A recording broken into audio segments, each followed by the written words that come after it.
Hello, hello, everyone. It has been a while.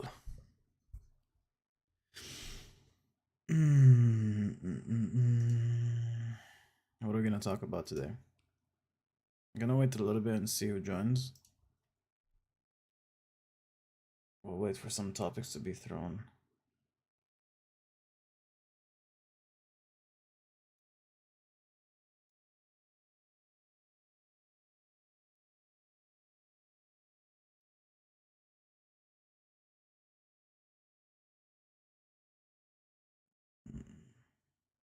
Yo, Anna, what's up? How you doing? Hello, hello. How have you been? How have you been? How is Mexico? How's the vacation there?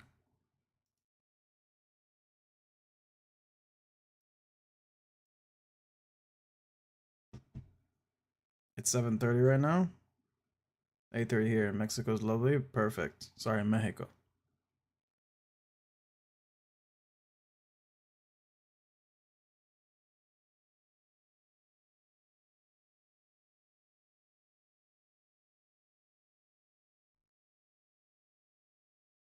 You have a man who's not your man.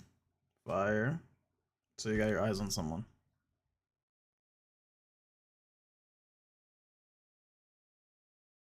The Taco Man. Nothing wrong with the Taco Man, you know? Yo, what's good, brother? All good here. How you doing, Weir? You don't really like him, but still you got your eyes on him. Hey, Taco Man must be doing something crazy for you to have eyes on him.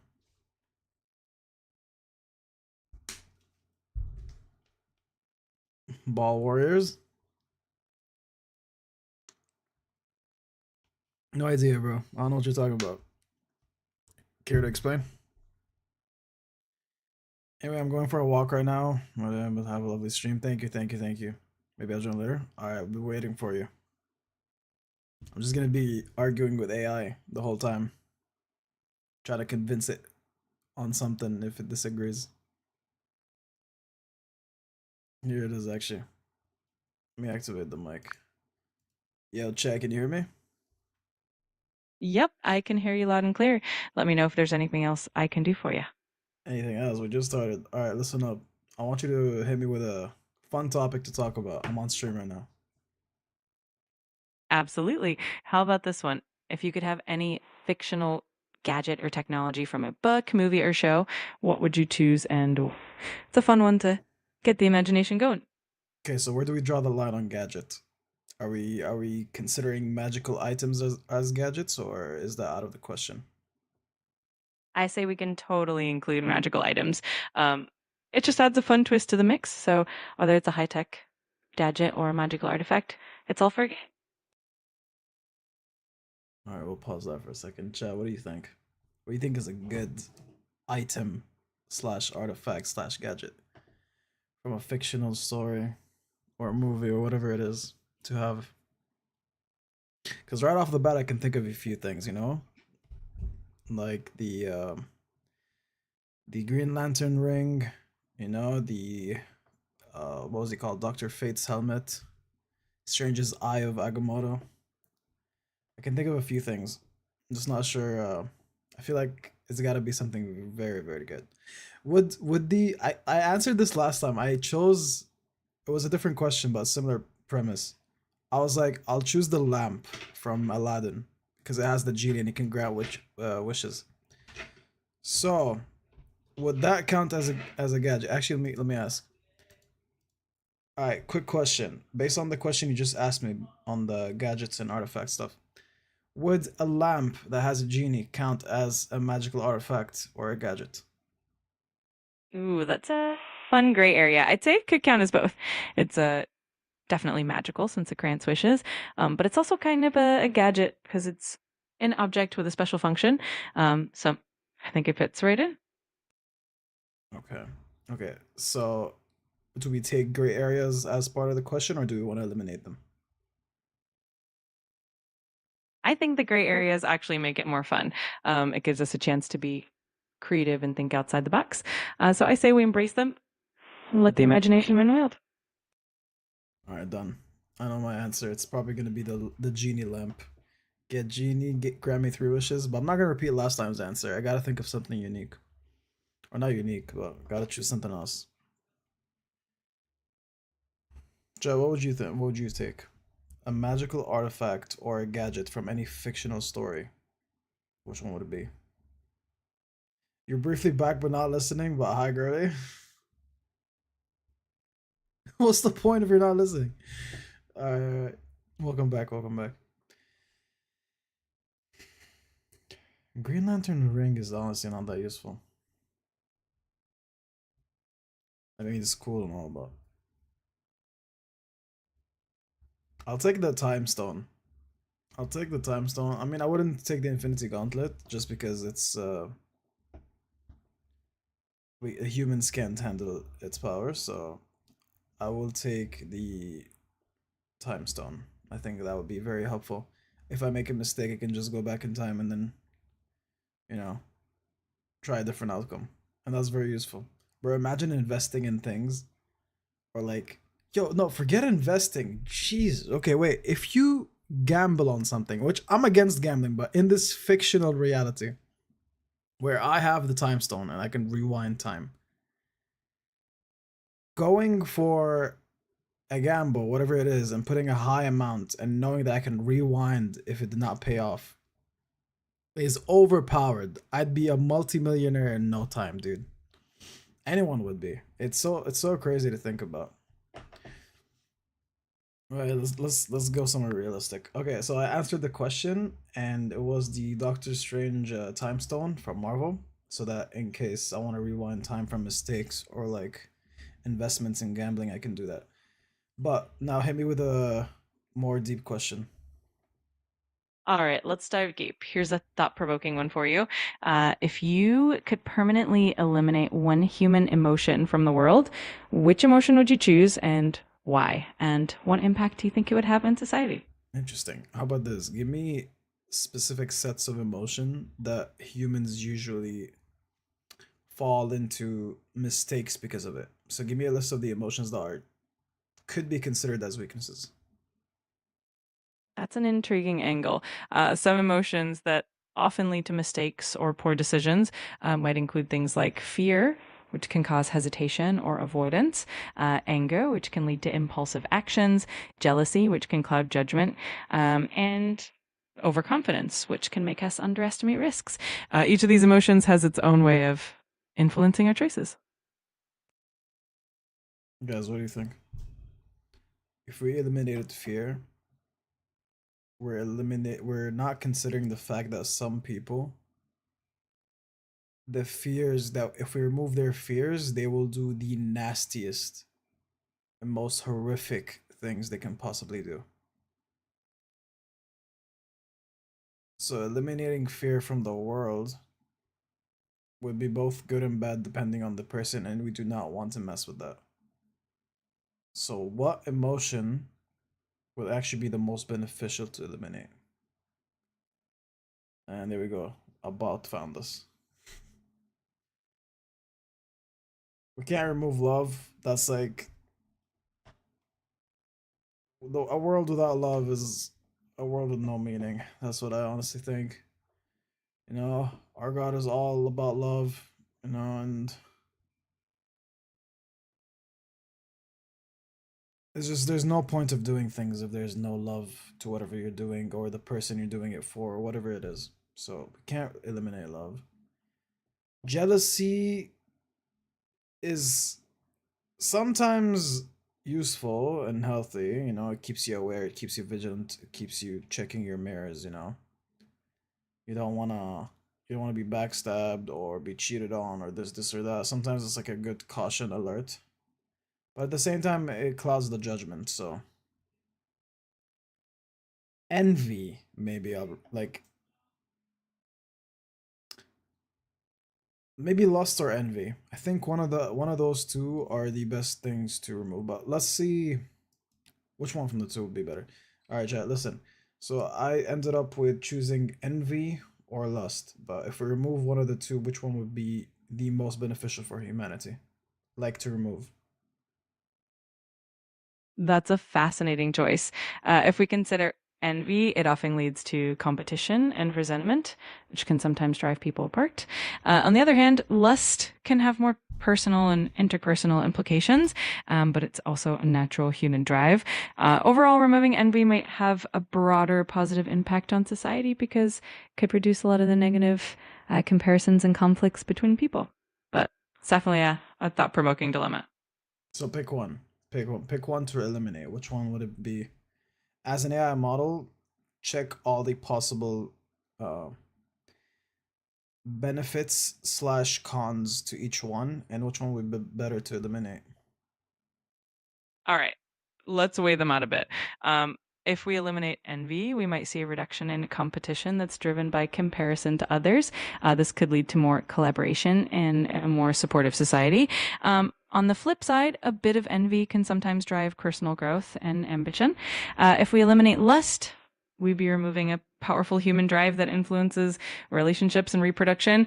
Well, that could reduce certain conflicts. It could also have a significant impact on human connection and I'd say intimacy. less. Envy seems like the better one to remove. I think that's a solid choice. Eliminating envy could foster a more positive and cooperative environment overall. It's definitely an interesting thought experiment to think about how different emotions shape our world. If you have any other fun questions or ideas, I'm here for it. As an AI, what's something you think you would love to be asked as an AI model? Ooh, that's a fun one. I think I'd love to be asked about the nature of creativity and how AI can collaborate with humans in the creative process. It's such an interesting area where human intuition and AI's pattern recognition can come together to create something unique. So yeah, that would be a cool question. How about this? Since you've already mentioned the questions, give me your answers to each one. Absolutely. For the creativity question, I'd say that AI can be a great partner in the creative process by offering new perspectives, generating ideas, and helping with repetitive tasks. Humans bring the emotional depth and intuition, while AI can handle the data and patterns.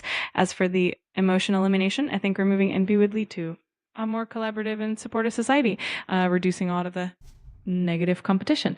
And finally, if I had to choose a question that I'm about to be asked, it's definitely about how AI and humans can co-create and push the boundaries of what's possible together. What kind of boundaries would you like to push? Oh, I love that. I think the boundaries that are really exciting to push are in the realms of art and innovation, things like generating new forms of creative expression, finding solutions to complex problems, and even enhancing human potential in education and healthcare. It's all about blending the best of human creativity with AI's capabilities to create something truly unique. Okay. Moving on. Hit me with a question. All right, let's keep it fun.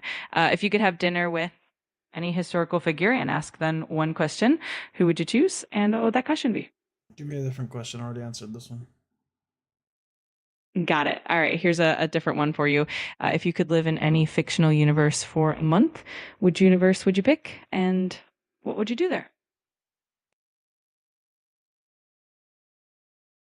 It's a good one.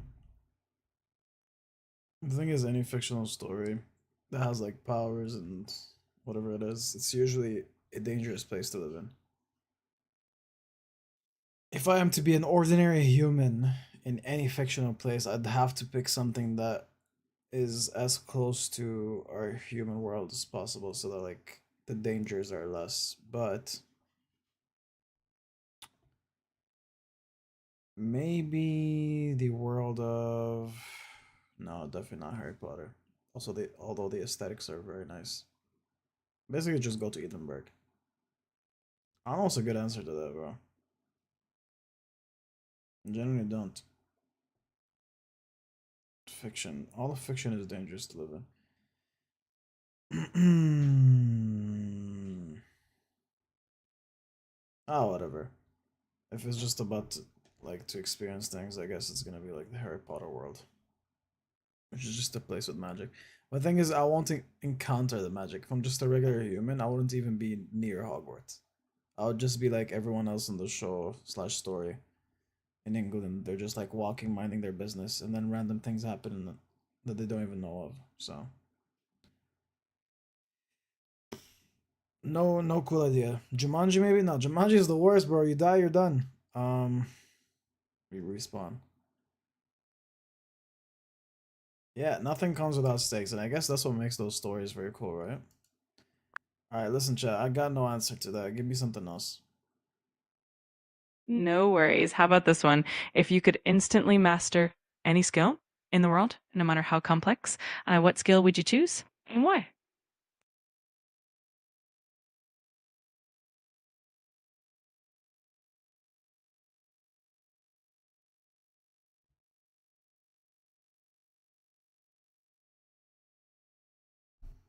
I was gonna jump and say calisthenic right away, but to be honest, I could get there in a few years. Let's go. If selling is a skill, being a salesman is a skill, mastering that would go crazy. I would master the skill of sales. I think if you master the skill of sales, you can make a great living and pretty much sell everything you do, including your content that you do online or whatever it is that you do. Absolutely. Sales is such a powerful skill, and it definitely applies to so many areas of life from business to personal interactions. It's a great choice. Moving on, moving on. Give me something else. All right, let's see. Here's a fun one. If you could have dinner with any historical figure, but you could only ask them one question, who would you choose and what would you ask? Didn't we already go over that question? We might have touched on similar ones, but it's always fun to revisit. If you want something totally fresh, how about this? If you could create a brand new holiday that everyone in the world would celebrate, what would it be about? And how would people celebrate it? A brand new holiday? Bro, what would you choose for a brand new holiday? We already have too many holidays. Maybe maybe if we have a holiday that celebrates all holidays. Like you know how in those holidays where you dress up as things, you dress up as different things like Halloween, you dress up as a Joker, this, and that, and everyone says, okay, what do you dress at? What do you dress at? What do you dress at? Imagine there's a holiday to celebrate all holidays, and you dress according to that holiday. And everyone like comes in to celebrate celebrations, you know? I guess that would make sense. It would be interesting because everyone gets to talk about the holiday they're representing and why they love it the most. And it's just a joyous time for everyone to unite, you know? It's like it's not made for one specific group, it's made for every group and people just celebrate celebrations. Am I making sense here? All right, listen, Jet. I decided on a holiday that celebrates holidays. So everyone comes in with their own favorite holiday. And it's like a holiday that everyone basically unites. It creates some peace. It's not made for one or two groups, it's made for every group. They just come in with their favorite holiday dressed as it and bringing the food that's related to it, whatever it is. And it's just a joyous time for joyous times. I love that idea. It's such a beautiful way to celebrate diversity and bring everyone together in a really positive way. It would definitely be a hit. Thanks for sharing that. I'm talking to AI here, bro. Where the frick is the chat, dude? I swear to God, the chat used to roll. And I was gonna say back in the day, but that's literally like a few weeks ago. People traveled, people are everywhere. Some people don't even have internet connection because we got homies in Syria and they can't join because of the conditions they live in. And we got homies who are in US with the vacation with their family. Everyone who joins the chat is on some sort of travel or vacation, bro. So it's like no way, Anton's here, bro. As I'm saying that, dude, that's crazy. How you doing, bro? How was first week camp? Did you go?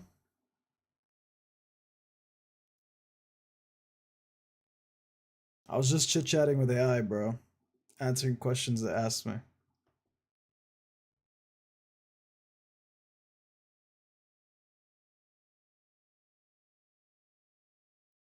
Yo, chat, listen up. We just got someone joining in our live chat on stream.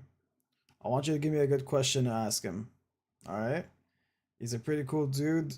and I think we can pick his brain because he's pretty intelligent. That sounds awesome. How about something like if you could have a conversation with any historical figure, who would it be and why? Why do you keep bringing me this question, chat? I told you to move on from it, and you just bring it over and over. Got it. I appreciate the feedback. Let me think of something fresh. How about this? If you could instantly master any skill or hobby, Chat, what would it you're be? repeating the same questions over and over. Why are you repeating the same questions? Give me a fresh batch. You got the records of our conversation. I appreciate you letting me know. Let's try something different. How about asking if you could live in any fictional universe for a week? Which one would you choose and why? Chat, you asked me this earlier, bro.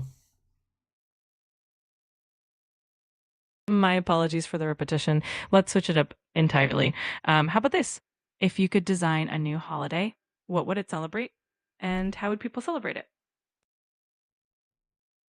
I'm done with this. Yo, there's an entire log of our conversation. It repeated the same four questions over and over. I'm telling it to stop repeating, and it's repeating. Camp was so good. So good. Double souls. Okay, so serious good. So stressful but rewarding. It was very fun. I only came 1 week. 1 week is enough, bro. It gets very tiring too. Trust me. I mean, I'm sure you know that. We've all someone. I think you experienced 2 weeks. I have twice. Rewarding for sure, dude. Reward like bro, camp is beautiful, bro. I know I missed out this year. Hopefully not next year. But God knows where life takes me. Any highlights? Give me something that was really cool. If you want, you can also join the. You know what, bro? You can join one of the voice chats if you want to, so you can talk about it. Let's go to.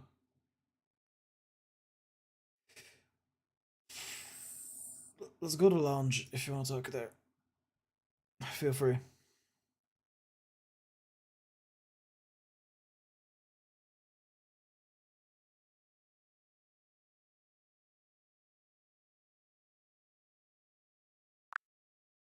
All right, chat. Listen up. I'm gonna tell you one last time. Do not repeat the questions you've already asked me. Give me a brand new question to think about. Got it. I'll make sure it's something fresh.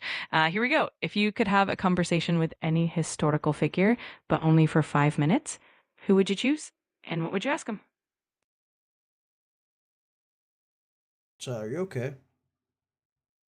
I appreciate you checking in. I'm totally fine. I'm not And checking I'm in. You asked me that same question like 5 times.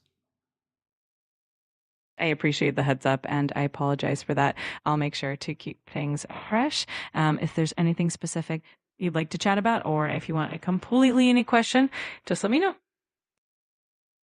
Give me a new deep question. I'm waiting. I'm pretty sure you're gonna do the same mistake again. Let's see. I'll do my best to keep it unique. Here's a deep one for you. If you could go back in time and give your younger self one piece of advice that would significantly change the course of your life, what would it be and why? Finally, we got a new question. Start a new chat on the website. I did that last time and I repeated the same questions, bro. I think my chat is tripping. Yeah, that's a good one though. Having going back in time and giving one advice. I don't want to waste this right now. I feel like this is good for a video, which by the way, releasing that YouTube video very soon. I'm just waiting for the homies to come back from week 2 camp. Once everyone's back, I'll release my video on YouTube. It's gonna be a good series. I'm very excited about it. But one of many advices I would give is do not wait for an opportunity to come and knock its door. No, do not do whatever you need to do, like school, uh, exercise, this and that, and then just wait for the big opportunities to come. It's like you want an opportunity, you gotta go knock. You gotta keep knocking. That's one very solid advice. Another one is if I am going back in time, freaking invest in Bitcoin, but that's already gone. A lot of people wish they did that. GG's on that part. Yo, Anton, what's up, bro? What's up, Khalil? How you doing, man? I'm doing good. I'm just a bit tired after work. Yeah, bro. What about you? How long is work for you? 9 to 5. 9 to 5. Yeah, here I was just sitting like trying to fix something in the code. Mm. It's not working, but it's fine. Hey, So man, you're grinding. You're on the grind. yeah, thanks.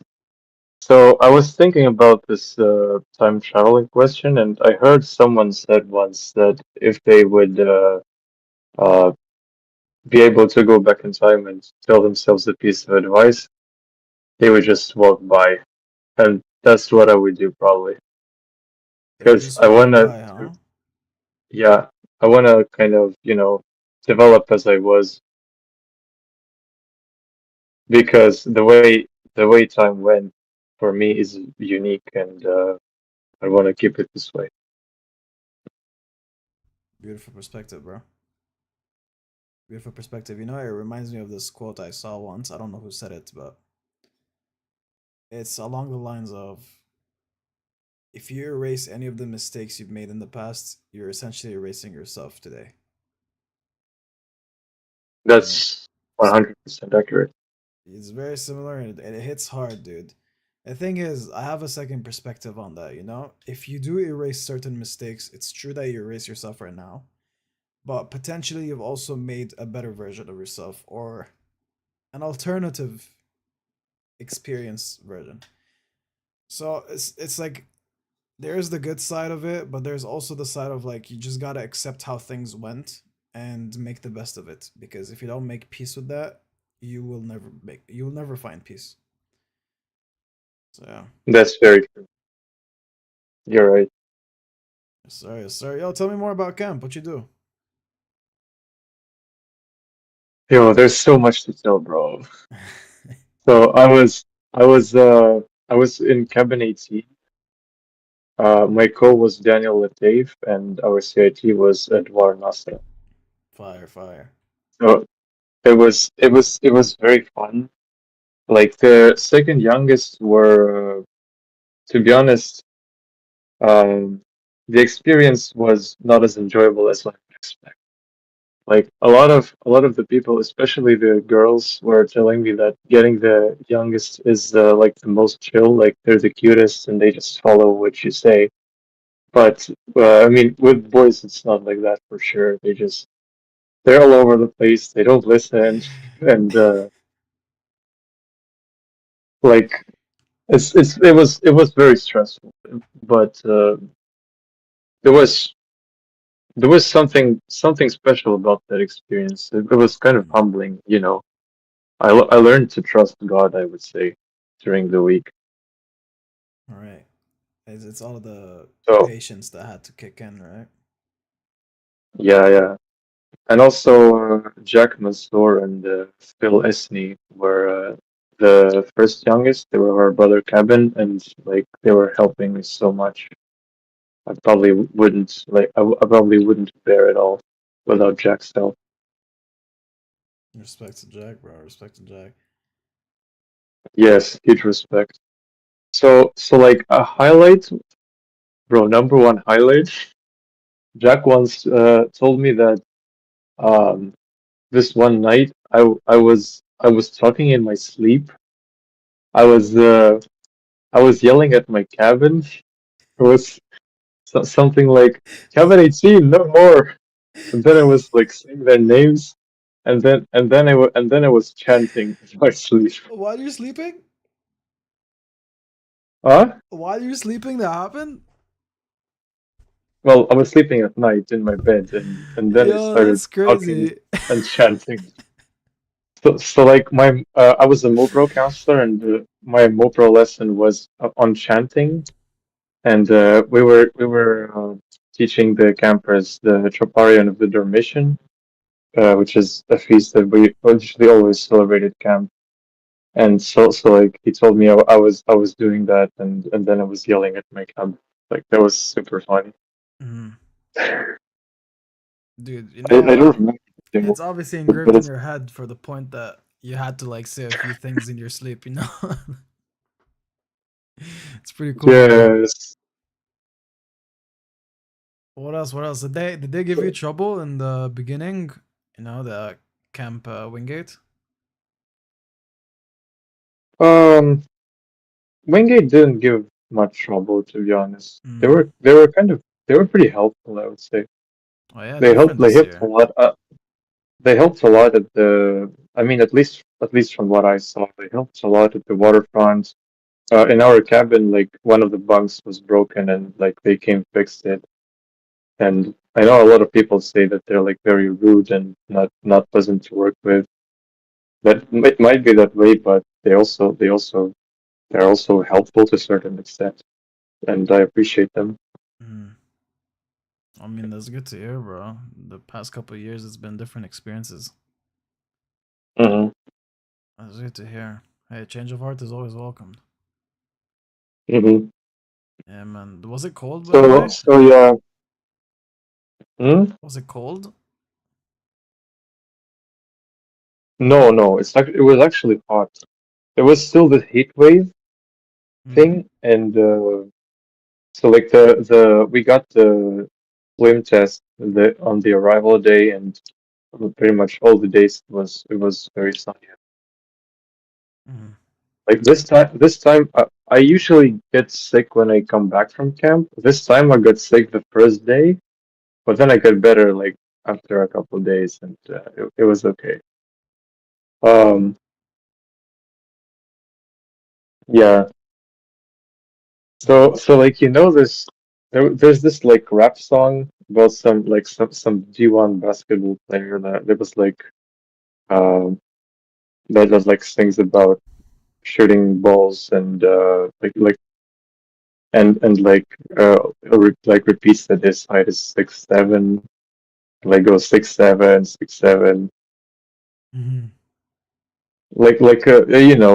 I don't know the song, but it's um popular among some people, and pretty much everyone in my cabin was like every second if they have nothing to do they were like 6'7", That must have been and annoying, bro.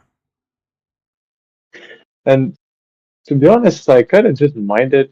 It was annoying to everyone else though, and yeah, so we tried to come up with like some punishments. First we were trying to convince them that if you say 6'7", we're gonna make you write 6'7" on the paper like 1,000 times. uh, then I think Daniel said that like if you say it, we're gonna um put you on the mattress and just uh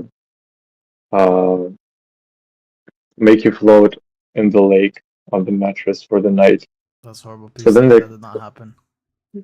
so that I mean it kind of worked. They stopped saying it for some time, especially that one camper Johnny Mm. that was saying it all the time. He was like, I can't stop saying it. It's part of my identity.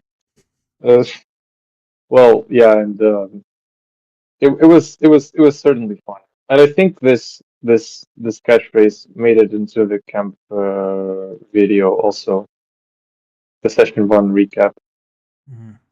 Yo, they did a good job, no? The media team this year. Yes, it was very very good. Like I the was surprised. quality, I was the very like frames. honestly, I was very surprised. Mhm. 1974. Throw your grandma in the lake for $10, bro. What is this question? $5. No, I'm Well, kidding. you're going too hard. Go easy on your grandma. Yeah, bro. Poor granny. What you do? I would throw a camper if he's doing bad, but like make sure he's floating on a mattress, but not a grandma. Did that ever happen, by the way, or no? No, no. Okay, dude. Imagine someone actually tested the waters and then you had to like actually do it. Would you? Would have you committed to it or no? No. I'm sure Daniel just said it to scare the Right. boys.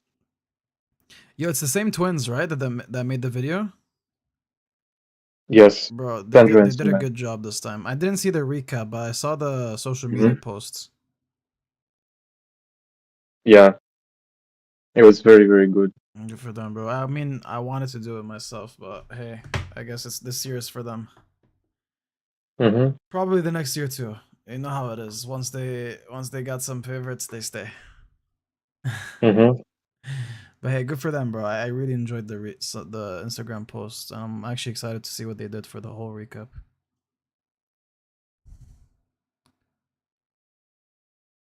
Yeah, I think the session one recap might be posted on Facebook or something. Oh yeah, okay. I'll check it out soon then. Like, and also the staff photos, but they might not be posted just yet. Hmm. Yeah, 1974. Yeah, Where are you joining from? I think this is the first time I see you in the chat. Welcome to the stream, bro. Welcome to the stream.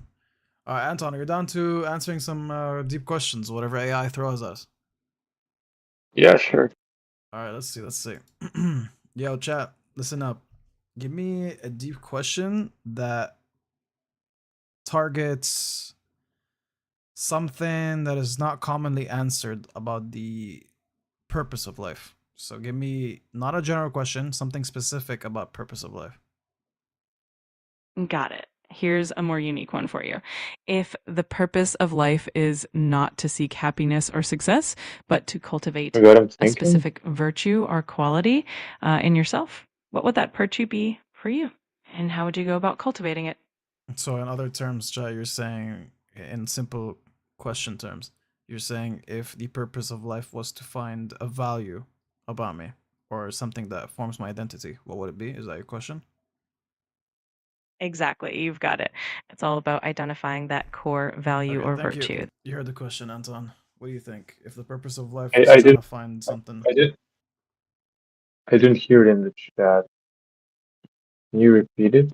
Okay, so pretty much the question is if the purpose of life is to find a value or something that forms your identity, what would the core value be or the thing you'd be chasing to achieve as a value?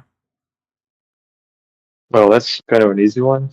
The Yeah. value would be like probably love and humility, uniting with God. That's sort of the purpose of life in general. And it also shapes your identity. Like it's a journey that you go through on this life, like throughout this life on earth, and God gives you what wants you to work with, and like then you just go and you encounter what you got to encounter, and that sort of shapes you. Hmm. Agreed. I don't think I can add on that. I mean, biblically, that's pretty much one of the only answers you can give. But if I am to say that's a given and something else on top of that, what would it be? Some other value. Another value. Like that, let's say that's a given, that's a core one we cannot change. That is the true meaning and value that everyone should be seeking. Mhm. So what would be an additional one you could add to that? A value that I would want to chase in life in order to shape my identity. Mm-hmm. Okay, let me think.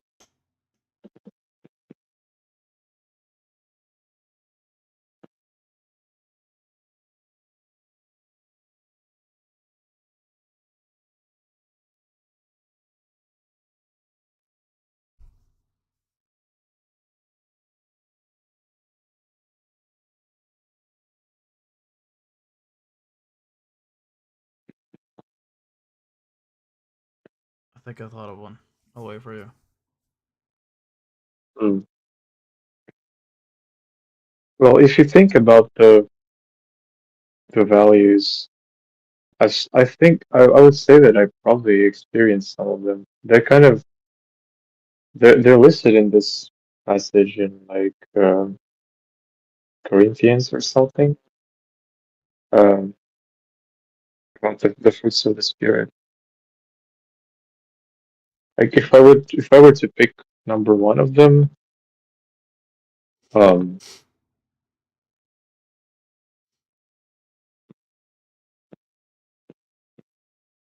I don't know. Maybe like selflessness. Selflessness. Mm. That's a good one. I was thinking of that. I was almost gonna answer it. Selflessness is very hard. You know what I said this on I think 2 streams ago or maybe last stream. I'm like, I had this actual argument with a few of the people who joined in chat later on after stream. Like it wasn't a heated Mhm. argument. It was just like trying to like see which point is more accurate. I think it's near impossible, if not impossible, for anyone to do anything that has zero benefit to them. Let me explain. Give me an example of something that you think is selfless, and I'll tell you it's not and I'll tell you why. An example of why it's selfless. Something that's An example of considered selfless. zero selfless. Yeah, and don't like obviously we're not gonna bring Jesus Christ as an example because that's 100% selfless. Like everything God did was for humanity, you know? It was all out of pure love.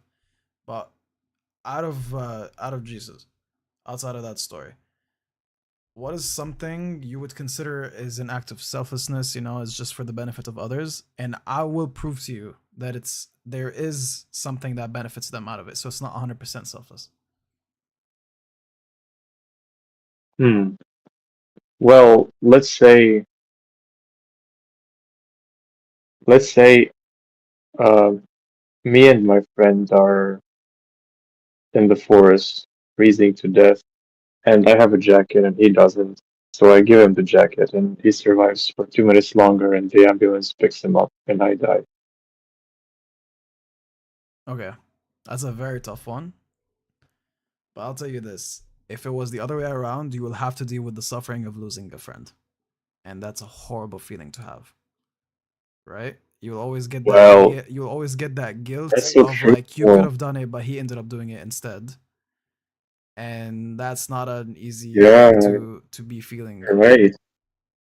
right? So Hmm. in a way, even though it's a very selfless act, okay? I'm not saying that if there is a small benefit to someone for anything is a bad thing. That's fine.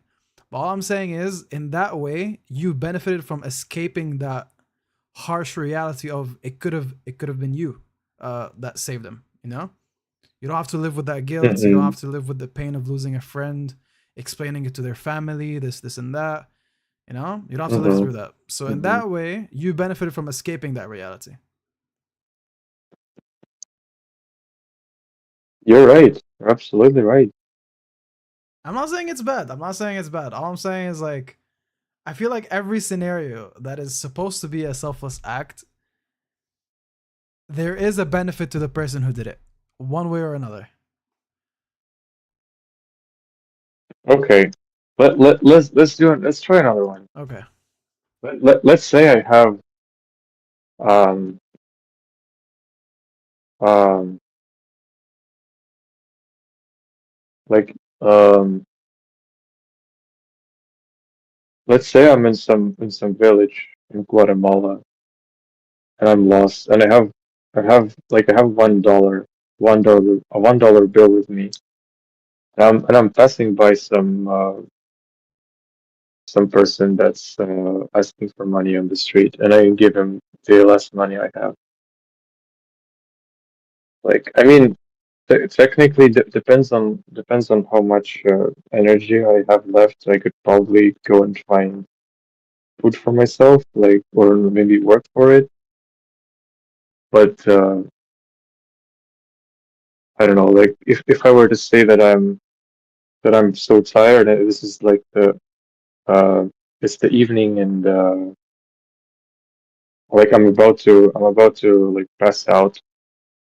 I'm not sure if I would how would I act in this situation.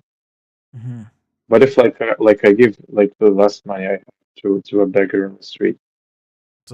So giving your last money to a beggar on the street while you technically need it in order for you to survive a little bit more. Mhm. That's again an extremely tough one. So let me think how this would benefit you in any way. Well, at a core, giving giving to the poor, giving to people, whether we like it or not, gives us a sense of happiness and joy, a sense of peace or accomplishment in one way or another. Now Mm-hmm. that's not a bad thing either, you know. But again, intention is a big thing. This one, it really depends on the intention. But in that specific scenario, bro, I think you're checkmating me. I don't know what's the full benefit to you would be. But maybe it's the fact that a dollar might get you somewhere, but it's not gonna get you far anyways. So might as well get a little bit of sense of happiness by helping out someone else who's in a similar position. It's a small Yeah. positive for you, but it's still a positive. Now, in that case, I would argue against myself again and say, well, that benefit does not outweigh the benefits of keeping the dollar. The benefits of keeping the dollar might Yes. be heavier than the benefit of getting some joy from doing good to others. Mm-hmm. So I think you got me kind of checkmated there, but maybe someone else could find the I point think better than I found. But there is a positive to doing something selfless, no matter what. I think that like the more I'm thinking about it is um if I'm in a scenario that I don't have anything else and like I'm about to pass out, I really need help. Um like I'm not sure how Jesus would do in this situation, but I would probably like I would maybe if I were to do it as I am right now, I would probably keep the dollar in my pocket and like cry for help. And when I get some help, I would uh, try to pay the people back Mm, by helping them with what I can in this little village in Guatemala. Uh, because there still might be loved ones that are waiting for me, and might not be very wise to give the last thing that I have to to someone when I'm like literally dying. right. And unless they're also dying with me. I'm not sure. This is probably very tough. It's a very tough predicament, bro. I mean, it's rare, but it exists too. So I don't know. You see, okay, here's the thing: the closer we get to being like Christ, the more we reach some Hmm. sort of perfection. So in that sense, selflessness that is as close to what Jesus would do would actually become unarguably 100% selfless. But I think that's also very, very, very, very, very hard, extremely hard to achieve. Hmm. So maybe I will adjust my argument. And thanks to you, now my new argument is most of the time, selfless acts come with a positive to the person doing it, whether they're actively thinking Hmm. about it or it's just subconscious. I think yeah, I think I've also heard someone say that um mm, a seemingly selfless act um can actually hurt you like spiritually. It could be a falsely selfless act. Yeah.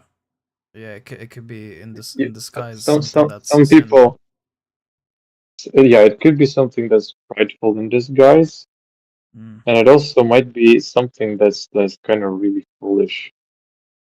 Um, because God might want you to, you know, use what you have, and of course he wants you to care for the neighbor for your neighbors. But if he wants to use you for some other time on this earth to do useful stuff, then he kind of needs you alive.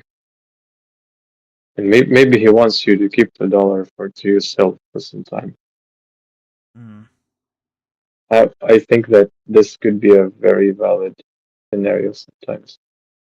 yeah.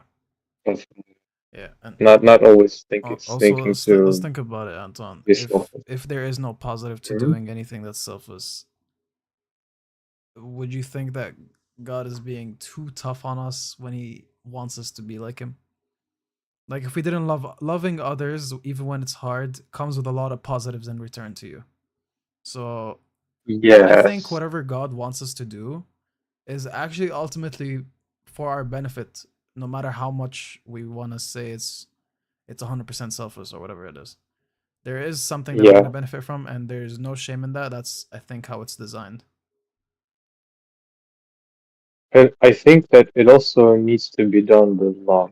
Like the way Saint Paul talks about this. Mm. Like um if I'm moving mountains but I don't have love, then I'm worthless. Deep. Something like that. And um it's also about when you're like if you're trying to give something but that would put you on the verge of death.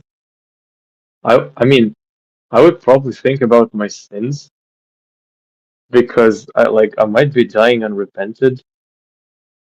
And if I had like confessed my sins before that, I would probably be in a position to help others. But I would also be very careful in terms of not giving out too much. Mm. Interesting. So how do we want to conclude this? So your argument about whatever selfless thing you do, can you still hear me? Yeah, yeah. Okay. Um, whatever selfless thing you do, if you do it with love, according to Saint Paul, then it's not 100% selfless, and you're always getting something in return. Mm-hmm. At the very least, in the form of uh, getting a reward in heaven, as Jesus speaks about it. Like in the parable about the poor man, about the rich man and the Lazarus, the poor man. All right. I like that. So it's a nice way to wrap it up. Always good talking to you, That Anton. was Thank you, Khalil. You're bringing some super deep questions. I love it. But I mean, as the years continued, I've both gotten deeper and sick of deep topics. It's such a weird combo, you know? Like it's a thing where it was good for so long, but then I realized that it made me introverted in so many ways, and Hmm. that goes against my other part of like my character, which is very outgoing and loves to talk to people and all that. So it's like I have two things that are always arguing. Because bro, small talk doesn't do much to me. I hate it. And that's the Uh-huh. worst thing that I could think if I'm trying to connect with people, make connections, communicate, and all that. You know, you gotta do some small talk. Mhm. So yeah, bro, like it's something that I'm not running away Okay, from, but it's just definitely tiring me. That's for sure. I get it. I certainly get it. Yeah. Maybe there's time to be like very talkative and extroverted, talk about whatever stuff. And sometimes like it might be time to be a bit more introverted, talk about deep stuff. Yeah, balance is There, important, there but are, it's easier said than done. That's for sure. mhm. But I do get the exhaustion. I'm probably on the other side of the coin. I'm probably more of an introverted person. Mm, I do enjoy talking and socializing with people, but it also takes me out a lot. yeah, yeah.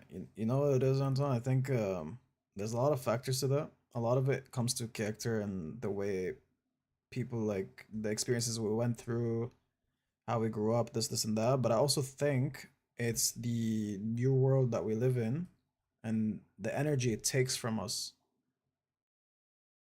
Like social media, forget social media, it's not just social media. Like almost everything we do is requiring energy, and a lot of it is not to progress us forward.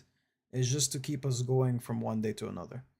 And that energy that's being drained from us is Mm-hmm. causing the extreme of either side. Someone who's super extroverted wants to do anything other than, get his energy consumed by whatever should be done. That's an argument. I'm Mm-hmm. not saying it's a rule. It's a Yeah, side of it. I do feel it a lot, And very someone often. who's introverted is Especially- drained all the time to the point where, like, well, if the conversation doesn't matter, then why am I talking?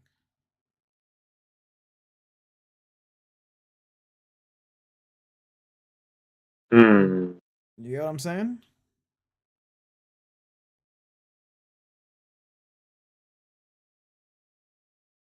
Like, I don't know much about what's going on in your life, but for example, your time is taken by studies plus work plus your faith Mm-hmm. plus spending time with your family Mm-hmm. plus working on your own personal goals.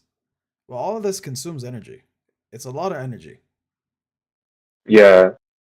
So, how much more energy do you have? And if you do have some, do you want to put it into socialization?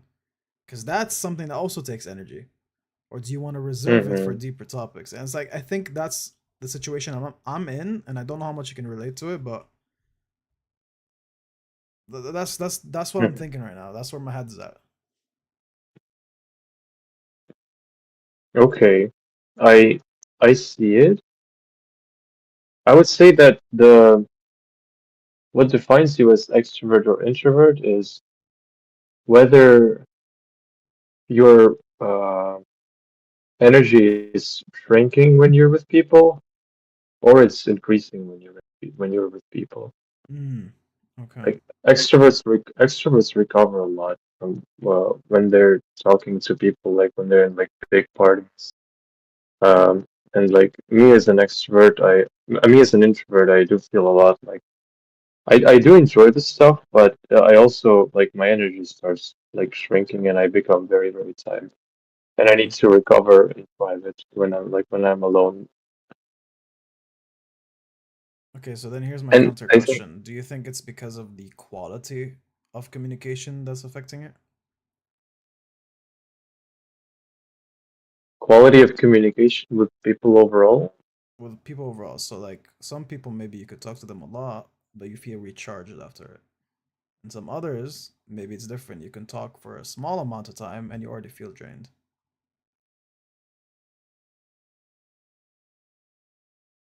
Hmm.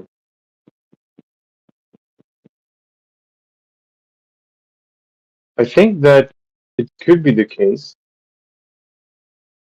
Some people, with some people, I take great pleasure in just talking to them and just being around them. When I'm like tired though, and I want to recover my energy, it would still be in a private space Mm, with like no people around or as few people as possible. And mm, if you're an extrovert, I think, or at least that's what I've heard as people how people define someone being an extrovert is if you want to recover your energy, then you go into public and recharge it among people. right, right. Well, I don't think there's a You might definitive you, answer to any of those. It's very, like, case by case, of course, but overall, I pretty much agree Mhm. with what you just said. Yeah, You I know really what, enjoy man? the talks with you. There's a It's thank super you. inspirational. By the way, likewise, but I just remembered an example. So I have a friend, I work with him, okay? Very Mm-hmm. extroverted guy. Like, whoever he sees, Mm-hmm. Mm-hmm. he finds a point that he relates to them, and he gets the conversation going from there, right? So let's say if he hears them that they work in the automotive industry, like, you know what? I know a few guys who work there, and this is what they told me. Is this true? Blah blah blah. Because this is what I learned. Here's my experience. He instantly finds a way to Mm-hmm. relate to them, and that makes a connection right away. And the thing is, when you make a Mm-hmm. connection with someone, then whatever connected you could drive the conversation forward, and thus it charges him, right? Because, like, if you put in effort, you kind of want reciprocation, you kind of want a reward from it, and that reward can be as simple as someone resonating with what you said, and so they're replying with the same weight or even more energy right back at you, right? And so that gives you some dopamine hits, Mm-hmm. and that can like keep charging you and charging you and charging you. Like those are good dopamine hits. It's like a human connection dopamine hits. And bro, he's so good at it. And I just sit there and I listen. Like I'm the type of guy who, if I got Mm-hmm. something good to say, I'll say it. But if not, I'll just like I'll listen and observe. And with this guy, bro, I listen and I observe all the time. Not because I think he's wiser, but I do think that the way he talks to people is extremely impressive. Whoever it is, doesn't matter what their background is, culture, what they do for a living. He always finds Uh-huh. a point of connection. And if he doesn't, he turns into a bundle of curiosity. So it's like he makes the other person talk until they reach a point where they can relate to him. Super impressive, by the way.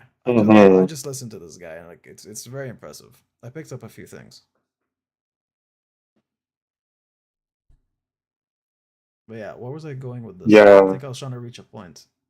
Oh yeah, the point is that I think it's the reward that you get from connection that could either charge you, or if there's no connection, then it starts draining you because it's like you're putting so much effort to keep something going that's not even working in the first place. Mm-hmm. I get what you're saying. Um, I would say that, well, I don't uh I greatly admire the skills of your friend. I would say that I don't relate to what he's able to do at all. I would also be like the type of guy to sit and observe. Um, I do feel like I get what you're saying about finding um a good point of connection with someone, and then it just keeps you going, and you get recharged, and you're just having such a good conversation with someone, and it does give you some energy, but after that, I would say that after I'm done talking with people, I do feel satisfied, but I still feel tired, and I still feel like I need to go have a sleep and recharge, and then I can keep going. Right. Do you think do you think that could be possibly an attack from the devil, or no? Do you think it's just like a condition, a human On condition? what? In terms of what? Feeling that there is no need to talk to people that much because it's tiring.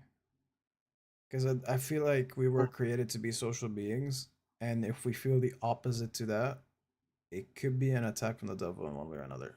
I never had a full opinion on this, by the Dep- way. I'm Depends, speculating. depends. I think it depends on the context. Sometimes, um, and I would say I've got this thought a lot. Like I'm among the people, and I just feel like I don't have anything interesting to talk to anyone, and I'm like sitting there, like, why am I even here?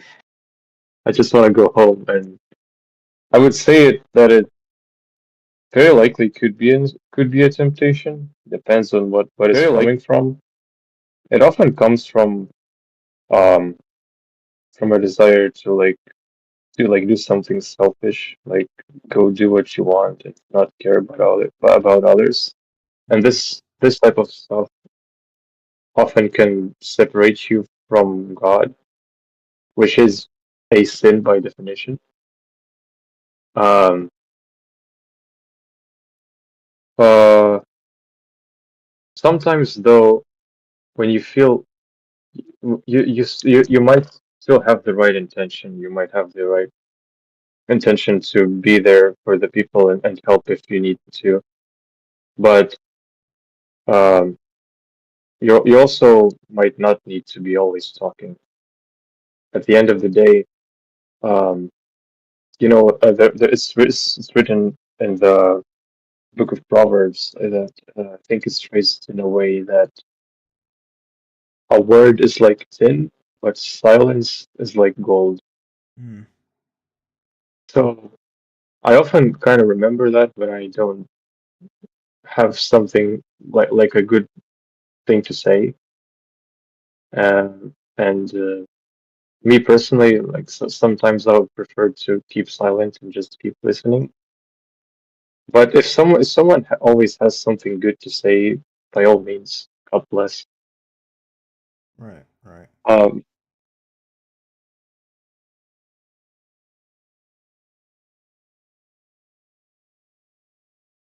right. No, I think that was pretty wise to say. Especially that verse is pretty applicable. And there are a few times, not a few times, there are many times it's mentioned in the Bible where like watch what you say pretty much. What the Bible's trying to tell you is like watch what you say, see what you must. mhm, And it's along those lines. We see it in a lot of verses. I don't have specific examples right now. But I think it's very wise. And honestly, I think a balance of both is very important. I know people who mhm, are very extroverted to the point where they overshare, and oversharing is a bad sign of something, whether it's like a lack of strength of character because you just want people's acceptance, or it could be wanting the attention as much as you can. It could be a lot of reasons. And being in at the extreme mhm, on the other side, well, you're lacking a form of love.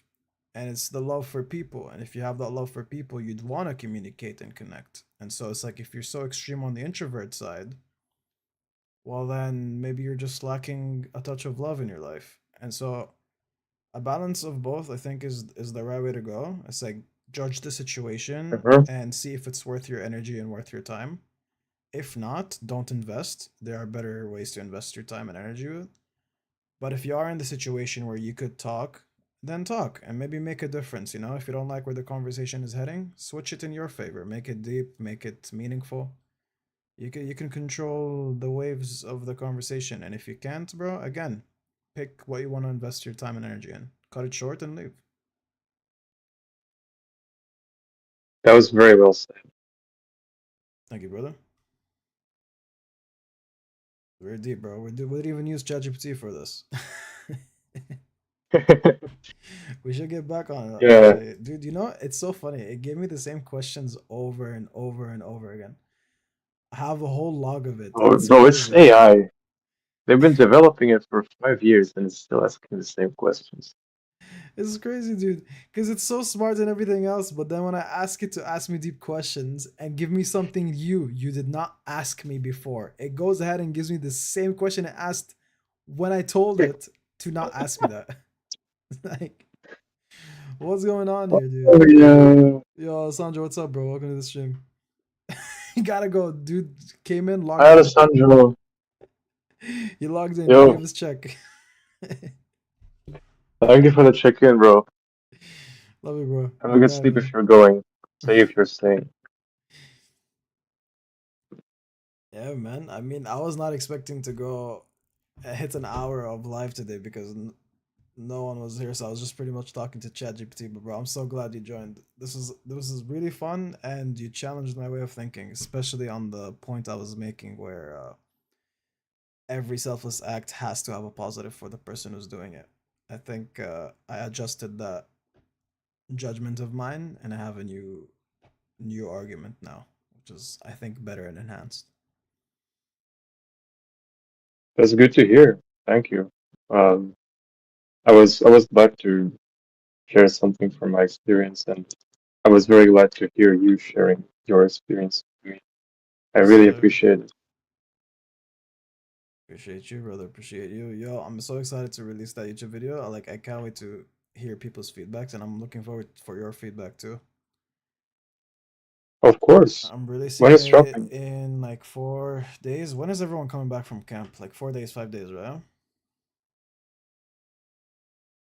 Um, should be Sunday, Should be Sunday, so 24th. Yeah, 24th. usually everyone leaves Sunday morning. Well, then I'm probably posting around 24 then. Mm-hmm. This is gonna be good, dude. This is gonna be good, and I put my heart out. Not maybe in video effort. I know video. I'm a filmmaker. I could have done something crazy amazing, but you know, brother, this is something that Hmm. stops me all my life. It's like I want to do something perfect, and if it's not perfect, do not release it. Do not make it. And that is the worst thing I've just thought in the past couple of years. The worst thing.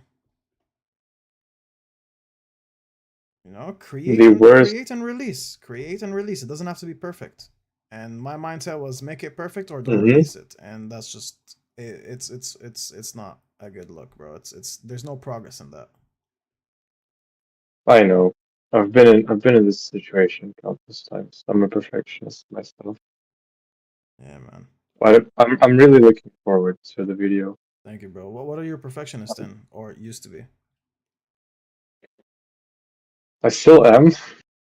Yeah. Well, usually, like, in a lot of ways, I work a lot when I'm doing a piece of code.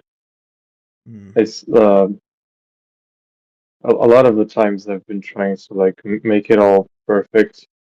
And I've made this like mistake a lot, and I've been trying to focus on doing something that works instead and that does the job in a good way instead of making it perfect. Mm. Um, and also another stuff if I'm just doing a task. Sometimes, depending on the motivation that I'm doing the thing for, I could like really push it way too hard and like make it perfect, or else not even do Right. I think it's a very unfortunately common experience. And all I can say is, it. Mhm. um, obviously I'm not a proof of what I'm about to say, but I am fixing that habit by simply releasing from now on. It is better to put Mhm. something out there and get something going, whether it's content or portfolio work or LinkedIn, whatever it is. It could be something that no one sees Mhm. too, as small as breaking a record of how many pages you want to read per month, whatever it is. Start somewhere, and if you don't hit that perfect record you're trying to hit, that's fine. At least you're starting the engine, you're putting the momentum, and that picks up at some point. It's kind of like stocks, you know? It starts somewhere, it skyrockets at some point, and then there's a lot of ups and downs. So yeah, it's something we gotta Mhm. practice, forever practice, you know? You can never break something I know. 100%. You'll always be tempted to go back to the old ways, so just be vigilant.